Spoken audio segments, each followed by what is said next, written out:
Donc avant de passer donc aux créations de peinture, nous allons nous intéresser à une petite subtilité. Donc par exemple, quand vous voulez supprimer un nœud, vous n'avez qu'à appuyer sur X par exemple pour le supprimer.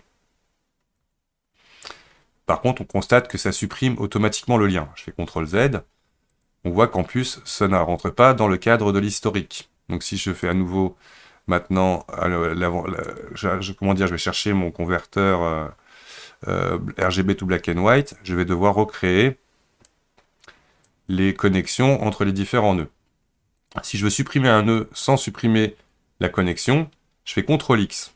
Et là, en fait, il supprime mon nœud sans supprimer le lien.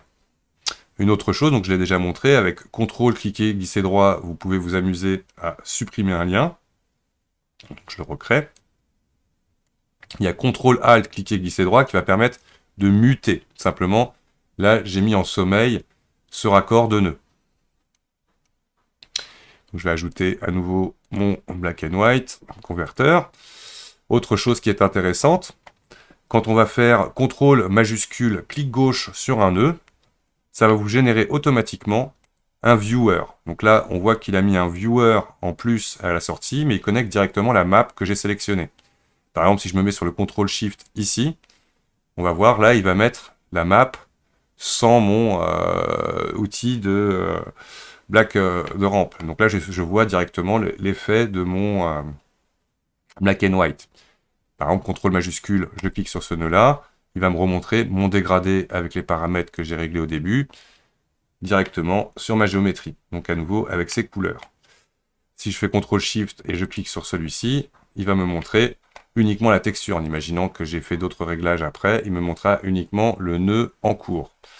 CTRL majuscule, je clique sur mon matériel, je reviens à une situation normale. Donc à partir de là, nous allons facilement comme ça pouvoir contrôler l'ensemble. Petit bonus supplémentaire, quand on a des objets comme ça multiples pour faciliter l'affichage, vous sélectionnez par exemple avec un rectangle de sélection vos 3 nœuds, et soit vous allez dans Node, Make Group, ou vous faites CTRL G, qui va vous créer automatiquement un nœud, avec la possibilité d'y ajouter ici des paramètres. Donc là, si je sors de mon nœud, donc c'est un peu comme on a le bouton ici qui permet de le faire, mais vous pouvez faire Tab pour entrer dans un nœud, et il y a ce bouton-là qui vous permet ici de rentrer dedans. Avec Tab, on peut entrer ou sortir dans notre groupe. Le groupe, donc, il y a une entrée, une sortie. Donc groupe output, par exemple, je vais y connecter quand même ma couleur. Par exemple, je vais pouvoir accéder à quelques détails de, par exemple, mon noise. Je vais pouvoir ici lui mettre les détails de mon noise que je veux utiliser. Par exemple, je ne veux pas utiliser le distorsion. Et par exemple, W, j'ai envie de modifier le nom dans la sortie, parce que là, si je fais table, on va se retrouver avec un groupe où je retrouve les parties que j'ai mises dans l'entrée de mon groupe. Donc en rentrant dans mon groupe, en allant dans le panneau des options, N au clavier, ici je vais retrouver par exemple les groupes. Et là on voit mes différents groupes en question. Par exemple, lui je vais l'appeler seed pour génération. Donc on peut comme ça complètement paramétrer son groupe, tab, et du coup maintenant j'ai seed, scale, détail, roughness avec les valeurs que je veux ici. Bien évidemment, si je connecte directement ce nœud à mon base color, on retrouvera le même résultat que nous avions au début. Et donc là, bien évidemment, si je change, par exemple, le scale, je pilote ce qui est à l'intérieur tout bêtement de mon groupe.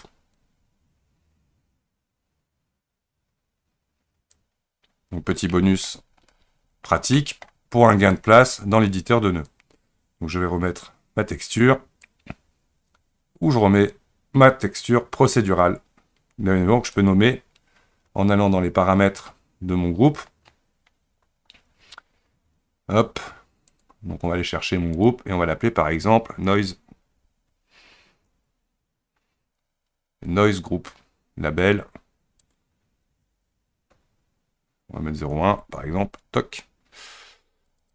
Donc là, ça serait mieux de faire en fait un label au même nom, où je change mon nom. Bon, après ici, la couleur par défaut de mon groupe, on peut la modifier et en lui mettre par exemple la couleur que l'on veut.